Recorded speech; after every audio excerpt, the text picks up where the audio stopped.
Hey, I was wondering if a certain Miss Bodyguard is available today. I've got some really interesting stuff that I need your help with.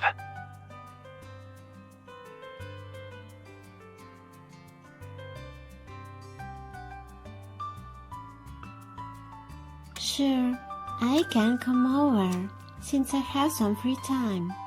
But what is that sound? Are you fixing something? You'll see when you get here, cutie. Rafayel's birthday is coming up. I want to prepare something special for him this year. Various half-formed ideas are floating around in my head. Visiting Rafayel might be the perfect chance to figure out what he will like.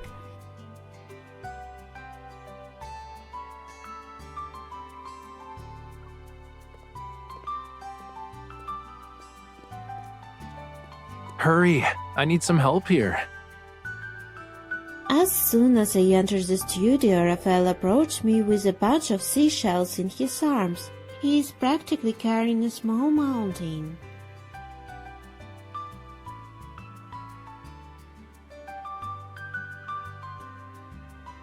I quickly catch a seashell that is about to fall and carefully place it on the top of the pile. So this is why you were at the beach whenever I called you these past few days.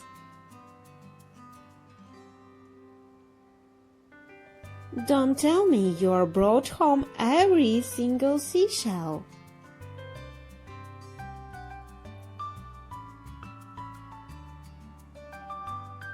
Rafayel moves past me and carefully deposits the pile onto a newly set up table in the living room. The table is covered with tools I have never seen before. Curious, I pick up a glass rod and gently stir the liquid in one of the beakers. Yup, I brought all of these from the beach. They were very reluctant to leave, you know. They even cried. You see that liquid in the beaker? Those are their tears, cutie. I don't even know if I can convince myself to play along with your terrible joke.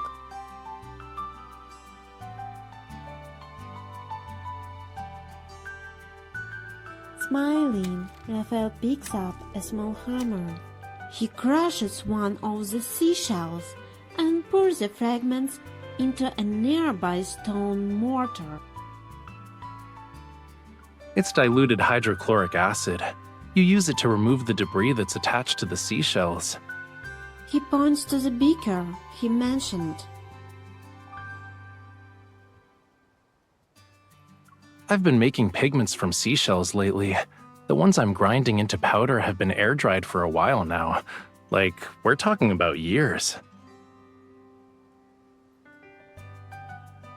Judging by all the stuff here, the process must be complicated. Yeah, but I've done it so many times already. I can do it with my eyes closed. The sea really is full of beautifully colored seashells.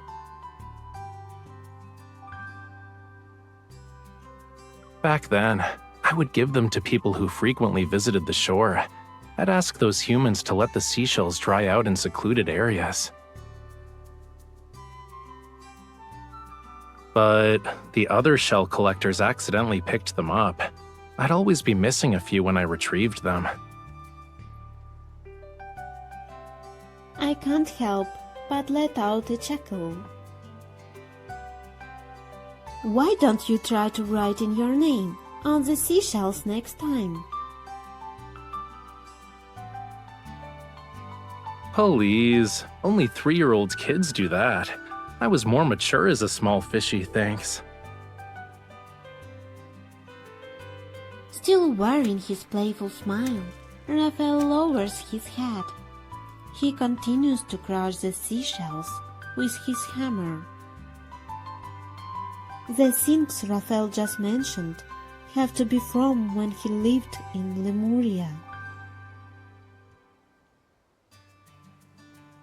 As I help him to grind the materials in the mortar, my mind begins to wander. The ocean must hold so many precious memories for him. I will take Raphael back to the beach to celebrate his birthday this year. I should find out how Raphael used to celebrate his birthdays first.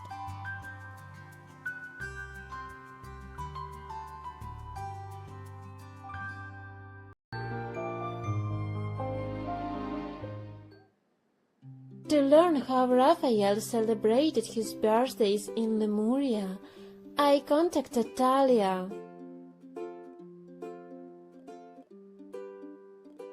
After I briefly explained my idea of taking Raphael to the beach for his birthday, Talia recommends Verona's beaches. Verona, perfect! If I want to keep my birthday preparation a secret from Raphael, being away from Lincoln will make it harder for him to catch on.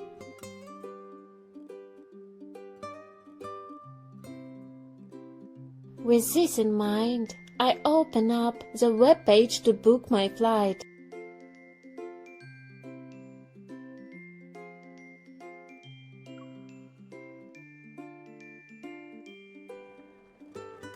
A few days later, I arrive in Verona and meet up with Talia at the theater. She just finished her rehearsal.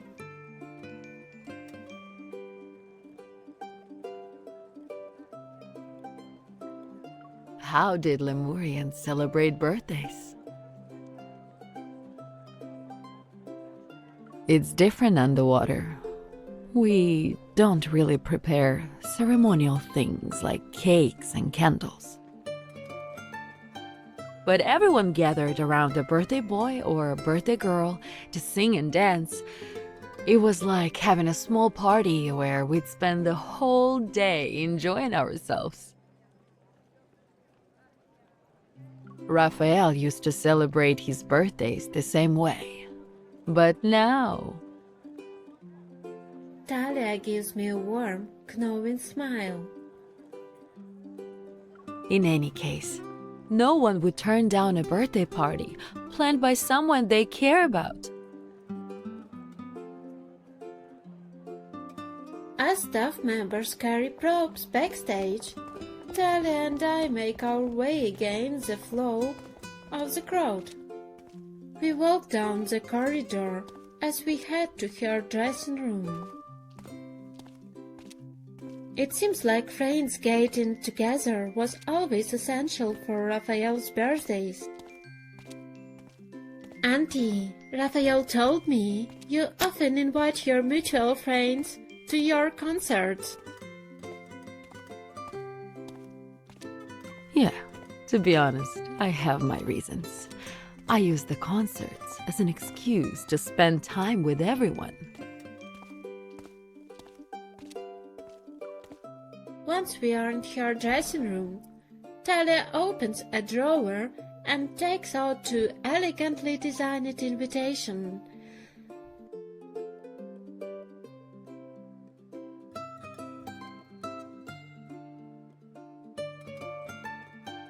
I was actually preparing these this morning when I got your message. From what I understand, you want Raphael and his friends to see one another for his birthday, right? You can attend my concert if you want. Thank you, Auntie. As I take the invitations, I remember what she said about singing and dancing.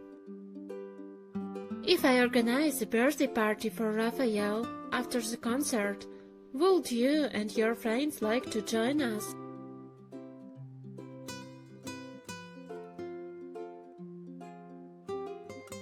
Of course. Everyone will be happy to see that Raphael has someone who truly cares about him.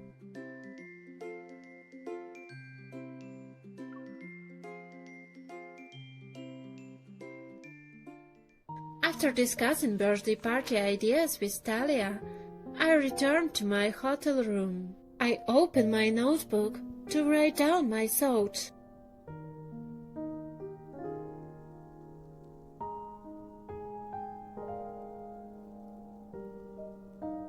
Fishtail themed invitation.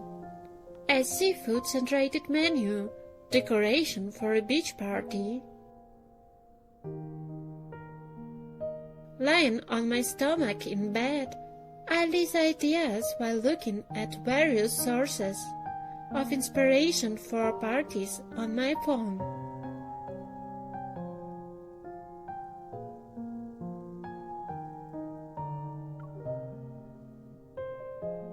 Someone's calling me. Rafayel? And it's a video call too. I'm about to answer when my hand freezes. I'm in Verona. Oh no! If Rafayel figures out where I am, my surprise will be ruined. I hold my phone and get up. I hurriedly draw the curtains to hide the view of the beach and ocean.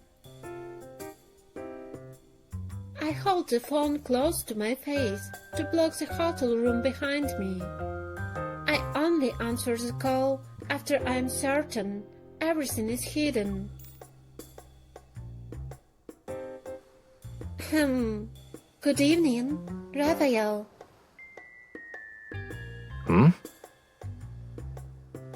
Why are you holding the phone so close to your face? What do you mean? Don't I always hold it like this? I force myself to laugh. Afraid of giving myself away, I quickly change the subject.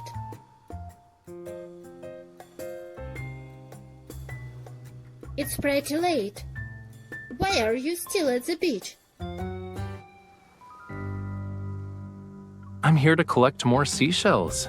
And I thought I'd call a certain person who said she'd be at home writing reports all day while I was at it. I haven't heard from you for a whole day. I thought you and the seashells were drifting in the ocean until a current carried you away. There are just so many investigation reports to get through. They are due tomorrow too.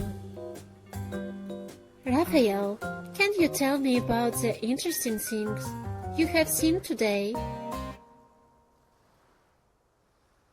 Sure. So, I recently learned an interesting fact. It will blow your mind. When people are hiding something, they tend to blink more often. They also suddenly change the subject sometimes. But more importantly, the teeniest, tiniest of prying can make them blush.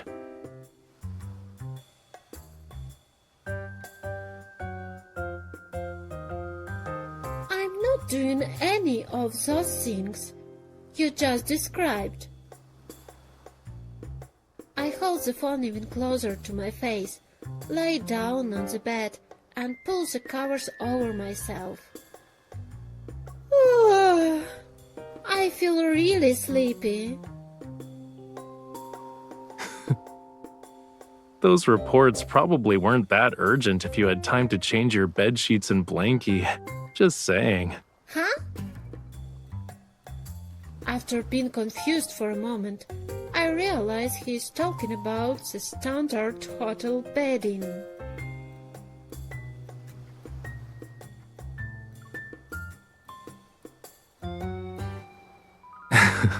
Defeated, I throw off the covers. Rafayel laughs even more.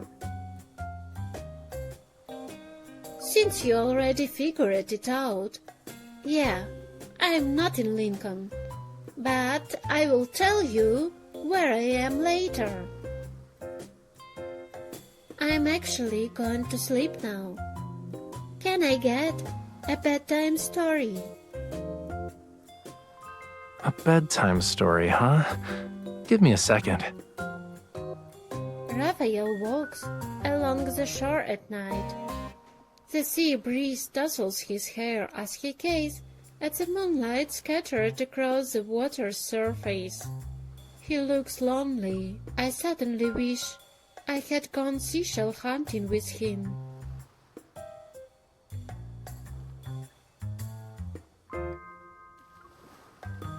Once upon a time, someone wanted to create a painting, but he could never find the right paint.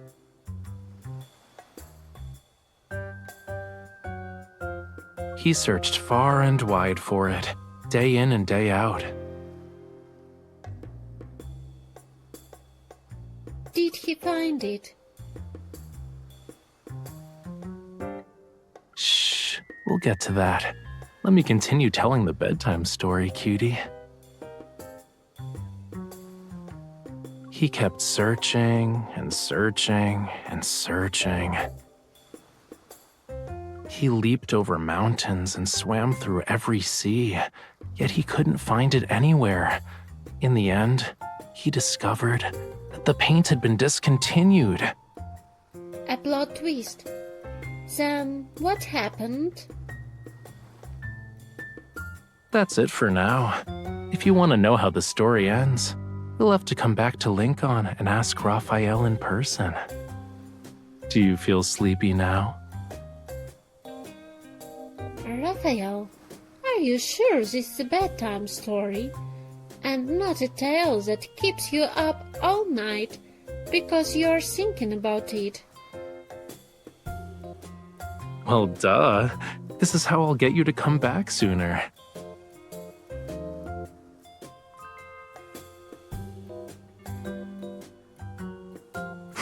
Good night, cutie.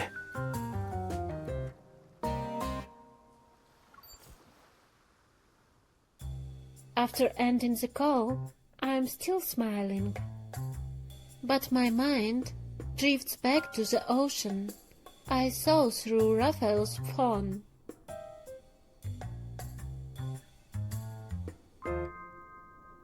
As I think about what is still missing from Raphael's birthday party, my drowsiness gradually fades away. During Raphael's birthday last year, he said he wanted me to show my world to him.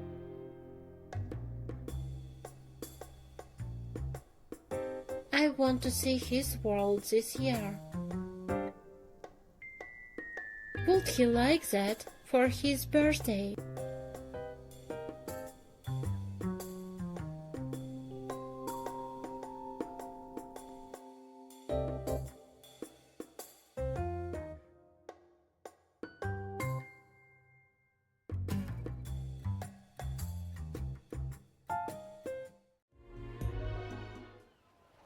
After spending several days in Verona to finalize the party, I only have one thing left on my to-do list. To prevent Raphael from getting seasick on his birthday and protect the cake I spent so much time making.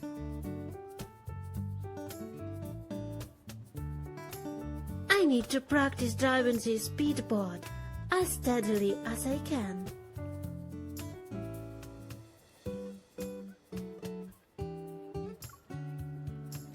Why do you suddenly want to learn how to drive a speedboat? A hunter should be a jack of all trades, and I have been waiting to do this for a while now. On this sunny afternoon, I steer the speedboat to the dock. I look at Raphael, who's on the shore. Are you sure you want to get on board? I only just started practicing. It might get a little bumpy.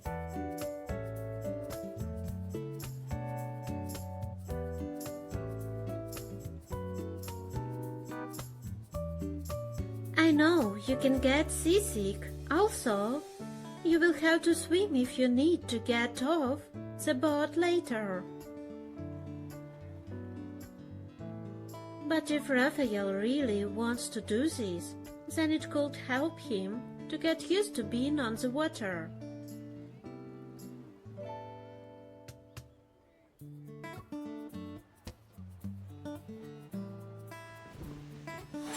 Ignoring my warnings, Raphael gracefully hops onto the speedboat. He sits next to me. His movements make the boat unsteadily rock.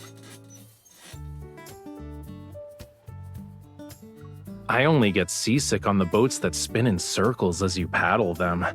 Besides, I have more than just swimming skills. I have you. In that case, let's go. Oh, hold on. Push the lever forward for the throttle. Pull it back for the brake. Huh?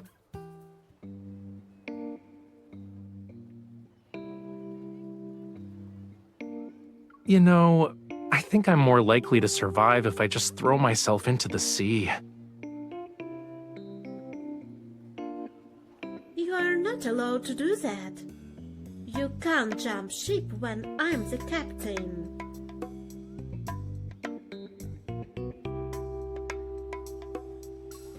I push the lever and the speedboat darts away from the docks.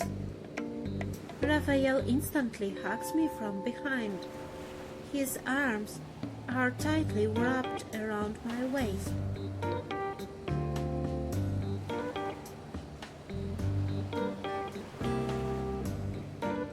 Hey, are you sure you know which one's the brake? I will figure it out later. The scenery suddenly unfolds. I raise my arm to feel the cool sea breeze rush past us. Raphael, try looking up at the sky. It might help with seasickness.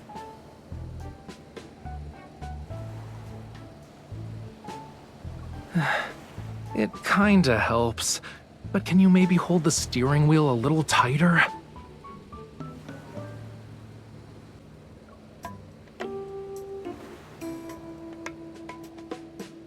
What do you think? It might have been my first time actually driving the speedboat since finishing my lessons. But I would say it went pretty well. I grab Raphael's hand and jump onto the shore.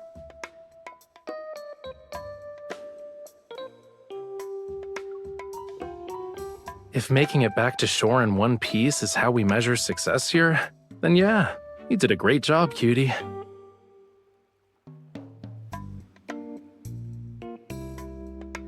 But I might have lost my voice from the ride.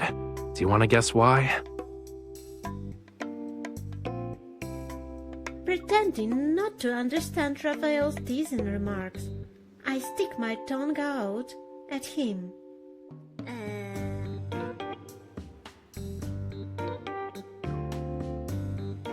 Raphael reaches up to wipe away the water from my face. Then he notices something and crouches down on the beach.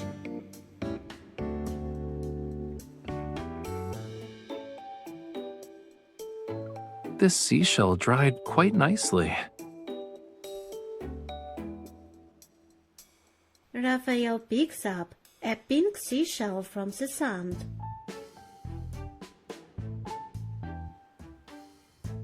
I thought you were almost done making your pigments. Why are you still collecting seashells? I'm not exactly satisfied with the colors I've made. Even with the same materials, it's difficult to recreate the same shade.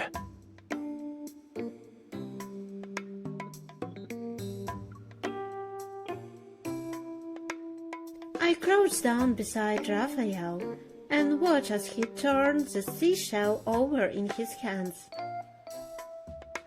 Raphael isn't just trying to recreate pigments.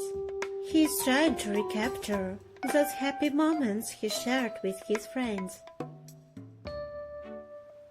I hope inviting them over to celebrate his birthday will make him happy.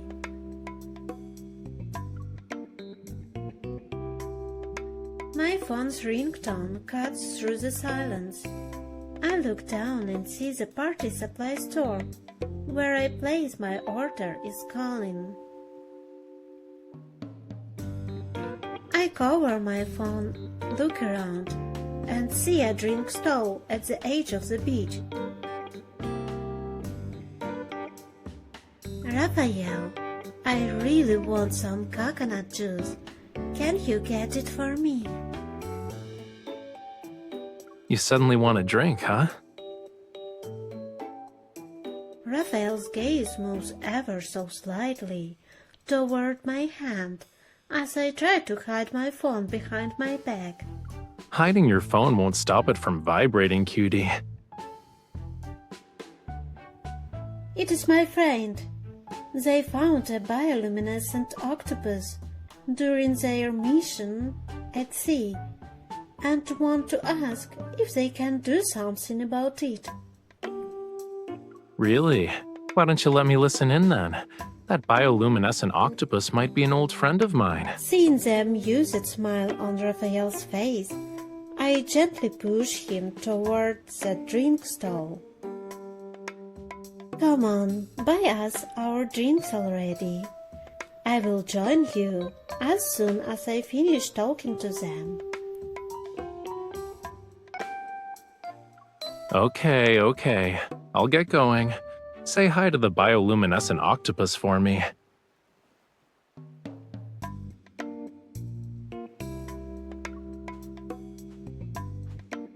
I wait until Raphael is out of sight before turning around to answer the phone call. The store wanted to confirm the quantity of party supplies I pre-ordered. Everything has been delivered. I glance at Raphael, who's buying coconuts at the stall. I tell the store I'm busy at the moment, but I will call them later tonight.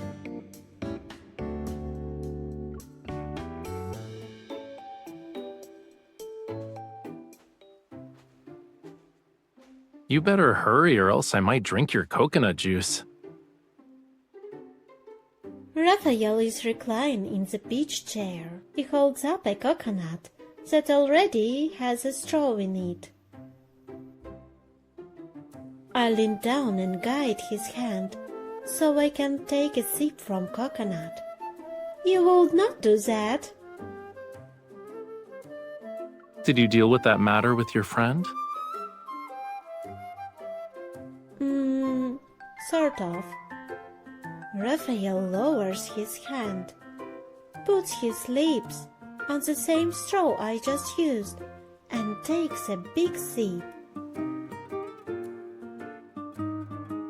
So, when you say sort of, is this gonna take 3, 4, 5, or 6 more days? I can't be suspicious if I don't want to be found out. I remain calm as I sit next to his beach chair. Yeah, I might have 3, 4, 5, or 6 more calls.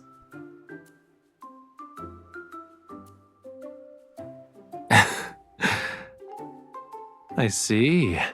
Well, I hope your friend's problems get resolved.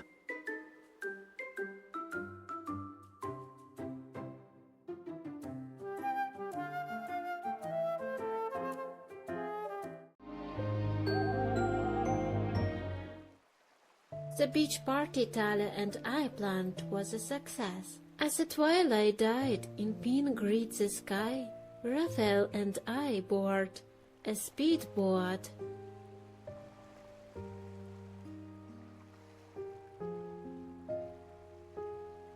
The vessel cuts through the waves as it heads towards the pink and purple sunset. It finally comes to a stop on a calm stretch of the sea.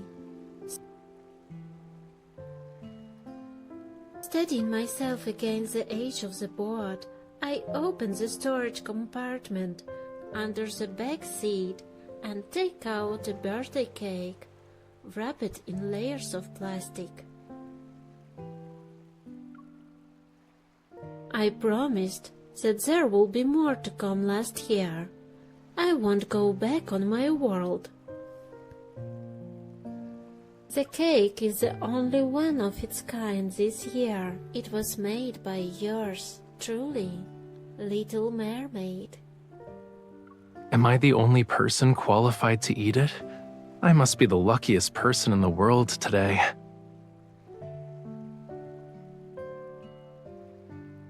The cake matches today's atmosphere perfectly. I really feel like I've returned to the ocean. I have been thinking about how to make your birthday special this year. I hope there will be fewer unexpected problems and more pleasant surprises this time. But even with the beach party, it still feels a little plain.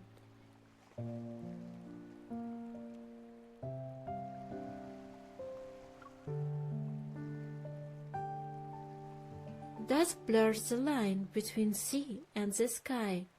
As our gazes meet, I see the candlelight dancing in Rafayel's eyes. Gentle as the pink and purple twilight, his gaze watches over me. I am enveloped in its warmth. When you told me stories about your past, I thought I should invite some of your friends. To be honest, I was a little nervous when I meet them. I never imagined there would be a day when you'd wish me a happy birthday with them. I didn't think birthdays were important. I was only happy because I got to see everyone. But then, you started preparing these celebrations for me. The day that only happens once a year became filled with your thoughtfulness. Today is very precious to me, because all of you are by my side. You know, I just realized I have so many wishes that involve you. Happy birthday, Raphael. You can make your wish now.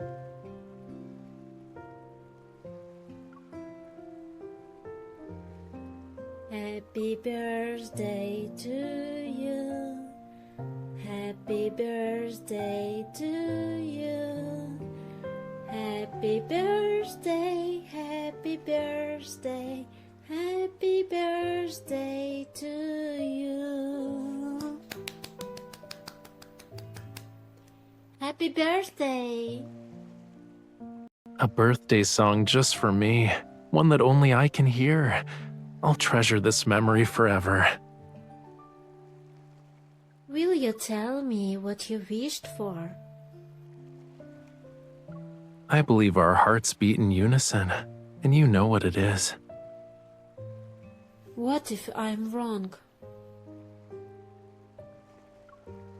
That doesn't matter.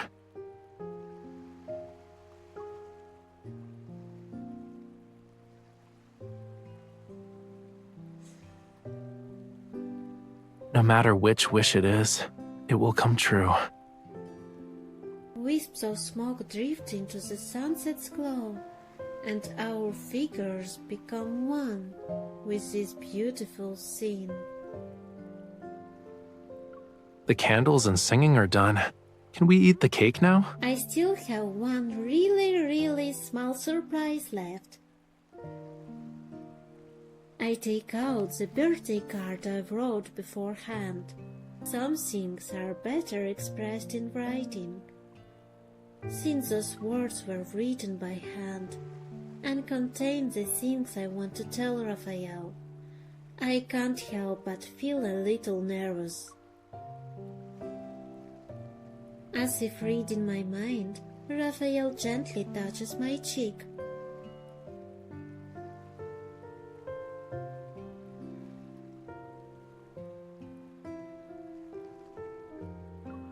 You seem to be anxious. You already know I'll cherish anything you write. There's no need to worry.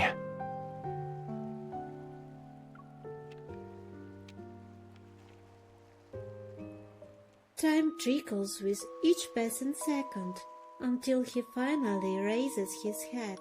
His eyes sparkle like the sunlight reflected on the sea's surface. He looks at me with a burning intensity. The cake will be gone once we eat it, which sucks, but at least I can keep this card.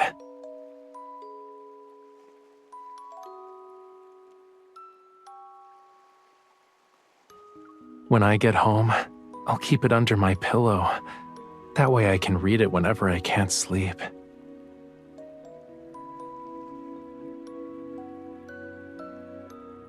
I didn't know it would work as a sleeping aid.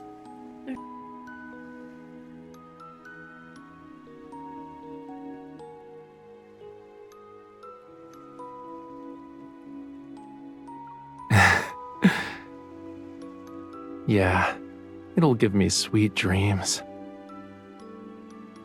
Raphael wraps his arm around my shoulders as we look at the sea.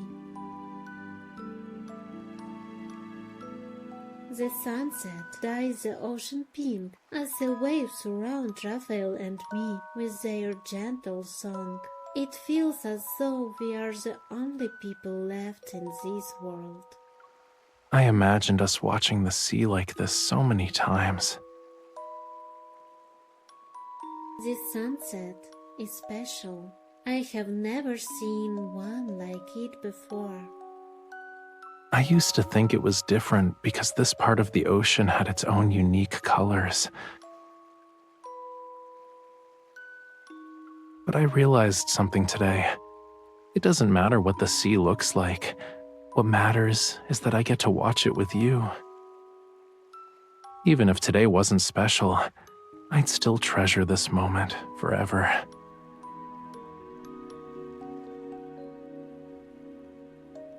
And there's something else that makes this day more wonderful.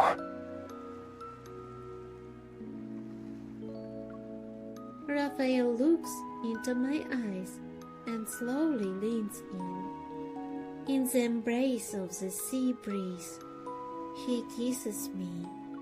I lost a very special shade of pink paint a long time ago.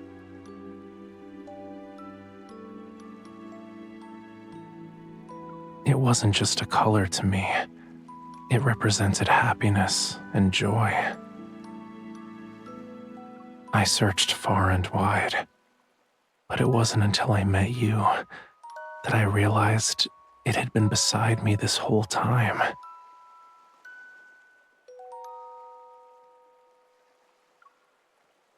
And I will never lose it again.